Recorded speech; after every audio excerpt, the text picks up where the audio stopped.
অতি গুরুত্বপূর্ণ 5টা আমলের কথা বলবো ইনশাআল্লাহ। কয়টা আমল? 5টা আমলের কথা বলবো। জীবনের তরে এই 5টা আমল সারা জীবন নিয়মিত আঁকড়ে ধরবেন, আমল করবেন।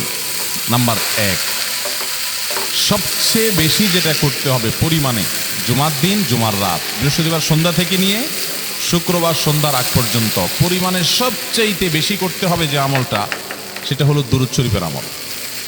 কিসের আমল?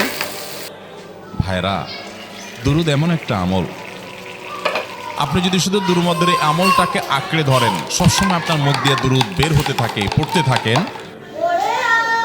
তো নবী করিম সাল্লাল্লাহু আলাইহি সাল্লামের ভাষ্য অনুযায়ী, তার ওয়াদা অনুযায়ী, ইদান তুকফা হাম্মুক ওয়া তুগফার যামবুক, তোমার যত পেরেশানি আছে, নবী সাল্লাল্লাহু আলাইহি সাল্লাম বলেছেন, এই সব পেরেশানি দূর করার জন্য এই দুরূদের আমলটা যথেষ্ট হবে ইনশাআল্লাহ। যে ব্যক্তি রোজা রাখা অবস্থায় এই দোয়াটি বেশি বেশি জিকির করবে, আল্লাহ তাআলা তাকে অধিক পরিমাণ ধন সম্পদ দান করবেন। সুবহানাল্লাহ। দোয়াটি হলো লা ইলাহা ইল্লাল্লাহুল হাক্কুল মালিকুল মুবিন।